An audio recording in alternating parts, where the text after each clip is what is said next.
হয়েছে। উনজিলা ফিহিল, এই মাসে কি করা হয়েছে? কোরআন। কোরআনের কারণে কি? কোরআন নাযিল হওয়ার কারণে এই মাসের ফজিলতটা বেশি। আরে ভাইজান, এটা তো নফলটা আপনার ফরজের সমান, একটা ফরজ 70টা ফরজের সমান। এই মাসে একটা রাত আছে, লাইলাতুল কদরি খায়রুম মিন আলফি শাহর, আছে না? সূরাটা সবার মুখস্থ।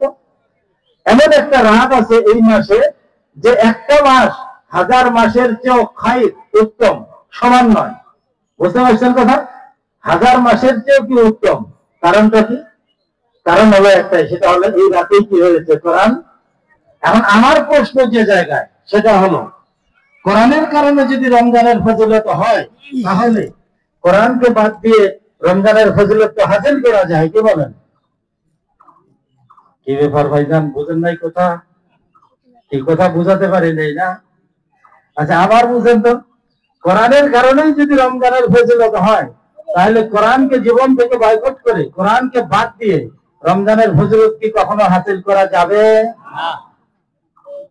আমরা কি কোরআনকে ধারণ করে, বরণ করে রমজানের ফজিলত হাসিল করার চেষ্টা করি, নাকি কোরআনকে বয়কট করে, কোরআনকে বর্জন করে আমরা রমজানের ফজিলত চাই? কোনটা?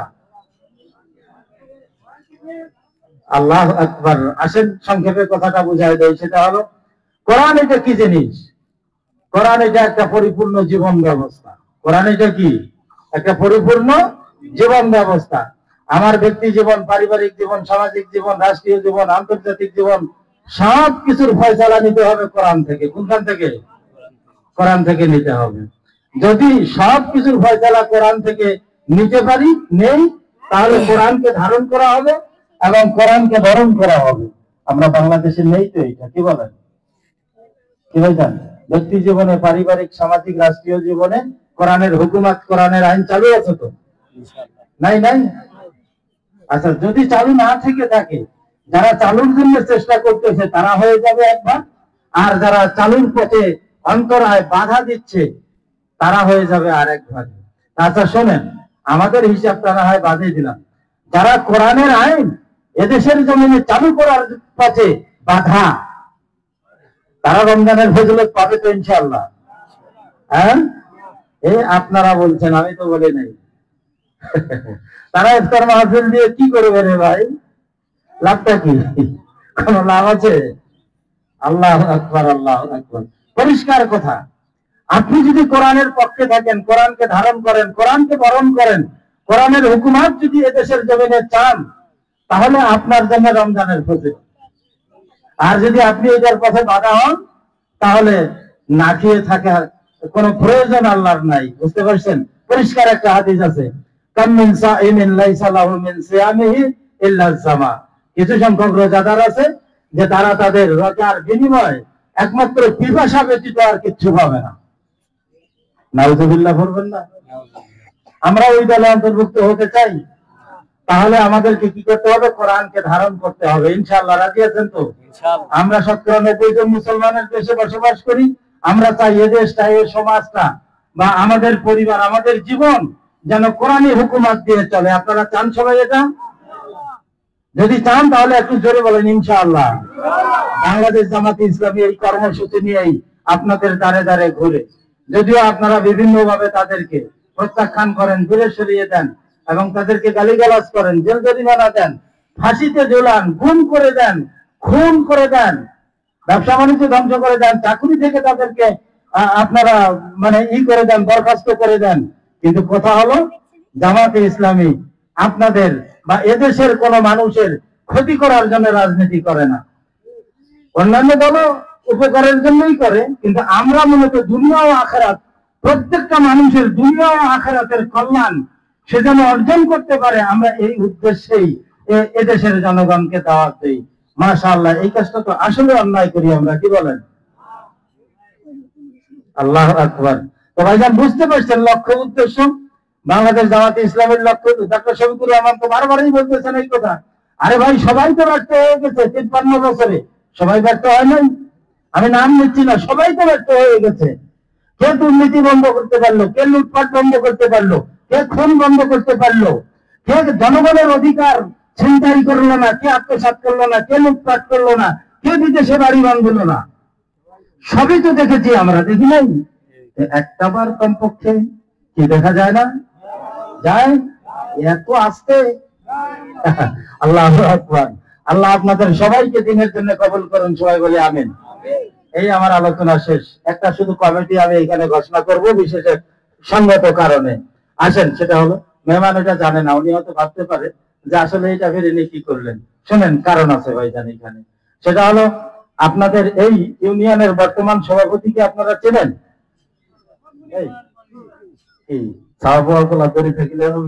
সালাম দেন সবাইকে। এই ওসমান ভাই ব্যবসায়ী মানুষ, তো সবাই চেনেন তাই না? ইনি হলেন বর্তমান সভাপতি। এর আগের সভাপতি কে ছিলেন? জলিল ভাই, তাই না? ওনাকেও তো সবাই চেনেন। উনি একজন বিএসসি মানুষ এবং এক সময় শিক্ষকও ছিল, এবং অনেক অনেস্ট, অনেক ভদ্র, অনেক ভালো মানুষ। ভাইজান আসলে এখানে আপনাদের ইউনিয়নে একটা পরিবর্তন আনা হয়েছে। সেটা হলো মানে জলিল ভাইকে বাদ দিয়ে এনাকে এবার সভাপতি দেওয়া হয়েছে। তাই বলি জলিল ভাইয়ের উপরে সংগঠন খুব, সংগঠন নারাজ, ওনাকে বাদ দিয়েছে, বরখাস্ত করেছে, এরকম করারে ভাই। আমাদের সংগঠনের সিস্টেম হচ্ছে আমরা নিচের থেকে উপরের দিকে টানি নিই, বুঝতে পারছেন? কারণ উপরেও তো লোকের দরকার আছে, আছে না? থানা সংগঠন চালাতে গিয়ে লোকের দরকার নাই। তা আমরা আসলে, আমি প্রথম থেকে নিয়াত করছিলাম যে ওনাকে থানা সংগঠনের কোনো একটা উপশাখা বা একটা শাখায় ওনাকে দায়িত্ব দিয়ে মানে এইটা করব। আর বয়সও একটু হয়ে গেছে তো, তাই না? বয়স একটু হয়ে গেছে, ছেলে পেলে মানুষ নতুন করে তাদেরও তো জায়গা করে দিতে হবে, ঠিক আছে না? তো যাই, আমরা জলিল ভাইয়ের ব্যাপারে যে বিষয়টা চিন্তা করছি সেটা হলো আমাদের উপজেলায় সবচেয়ে গুরুত্বপূর্ণ যে শাখাটা, যে বিভাগটা, সেটা হলো শিক্ষক ফেডারেশন। বুঝাতে পারছি আপনাদের? শিক্ষক ফেডারেশন, শিক্ষক ফেডারেশন। আচ্ছা বলেন, জাতির মধ্যে সবচেয়ে গুরুত্বপূর্ণ মানুষ কোনগুলা? শিক্ষকেরা, তাই না? এই শিক্ষক ফেডারেশনের দায়িত্বটা ওনাকে দেওয়ার আমার অনেক আগে থেকেই পরিকল্পনা। ওনাকে আমি আজকে এখানে আসতেও বলছিলাম, কেন যে নাই, এখন উনি কি আমাকে ভুল বুঝতেছে নাকি আল্লাহ ভালো জানে, আসতেছে না। ওটা যাই হোক আর কি, আমার তো আর সময় নেই, যাতে আমি ঘোষণা দিয়ে চলে যাবো, বাকি মেহমান আছে, সময় তো আর নাই। এই যে 37 হয়ে গেছে।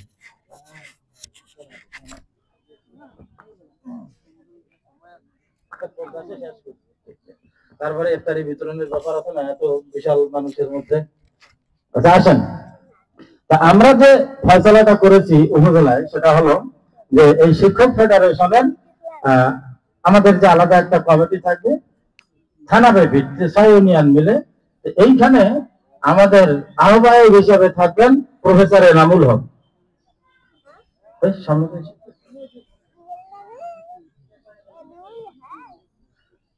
শিক্ষক ফেডারেশনের আহ্বায়ক হিসেবে থাকবেন জনাব প্রফেসর এনামুল রায়। ওনাকে চিনেন তো আপনি, আপনারা সবাই? ওই যে 6 নম্বরের ইয়েতে উনি ওই মাদ্রাসা না, কলেজ ফাজিল মাদ্রাসার উনি একজন প্রভাষক, উনি থাকবেন আহ্বায়ক হিসেবে।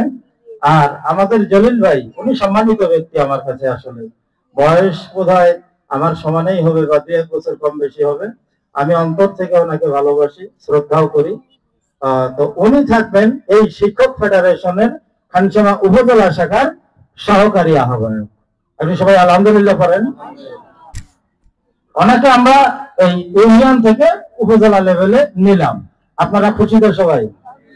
আচ্ছা, এরপরে যতক্ষণ পর্যন্ত 5 নম্বর ইউনিয়নে আপনার ওই শিক্ষক ফেডারেশনের আহ্বায়ক কমিটি গঠন হচ্ছে না, ততক্ষণ পর্যন্ত উনি এই ইউনিয়নেরও আহ্বায়ক হিসেবে থাকবেন। সবাই বলি আলহামদুলিল্লাহ। আল্লাহ যেন আমার এই ভাইগুলিকে স্বচ্ছতার সাথে, খালেস নিয়াতে, আল্লাহকে রাজি খুশি করার জন্য, এই দেশের জমিনে দিন প্রতিষ্ঠার নিয়াতে যেন আল্লাহ তাদেরকে একেবারে মন খুলে, প্রাণ খুলে কাজ করার তৌফিক দান করেন। সবাই বলি আমিন। আমি এই বলেই আজকে আমার আলোচনার সমাপ্তি করতেছি। ভুল ত্রুটি হলে মার্জনীয়, সবার কাছে দোয়া প্রার্থী। ভাইজান কয়েকদিন আগে একটা অ্যাক্সিডেন্ট করেছিলাম, এখনো অসুস্থ আছি, বুঝলেন? আজকেও ওই পর্যায়ে পড়ে গেছিলাম, ওই একই ধরনের। এই আসতেছিলাম কিছুক্ষণ আগে, একেবারে হুট করে লাফ দিয়ে একটা গরু আমার গাড়ির সামনে। এটা যে কি হচ্ছে এখন আল্লাহ পাকে ভালো জানে। তারপরে আবার দোয়া করার পরে আমিও বাঁচে গেলাম, গরুটাও বাঁচে গেল। তো যাই হোক, একটু দোয়া করিয়েন খাস করে, আল্লাহ যেন মানে এই মুসিবত গুলাকে দূর করে দেন। সবাই বলে আমিন। এই পর্যায়ে ও এই আহ্বায়ক কমিটির ভুলে গেছি রে ভাইজান, আরে বয়সও তো হয়েছে বুঝলেন। ঘটনাটা হচ্ছে এই শিক্ষক ফেডারেশনের আপনার এই শিক্ষক ফেডারেশনের সদস্য সচিব হিসেবে যিনি থাকবেন তিনি হলেন এই উপজেলার এই সম্মানিত সাবেক শিবির সভাপতি জনাব হযরত ভাই। উনি শিক্ষক ফেডারেশনের সদস্য সচিব হিসেবে থাকতেছেন। ওনার বছর কোন প্রার্থী ফর্ম পেয়ে গেছে, কোন জনের ফর্ম পেয়েছে, আপনারা তাদের জন্য দোয়া করবেন, আল্লাহ যেন তাদেরকে দিনের জন্য কবুল করেন, সবাই বলি আমিন। এরপরে আপনাদের কাছে দোয়া চেয়ে আমি এখানে আলোচনা শেষ করছি। সবার প্রতি আমার ধন্যবাদ, শুভেচ্ছা, সালাম। আসসালামু আলাইকুম ওয়া রাহমাতুল্লাহ।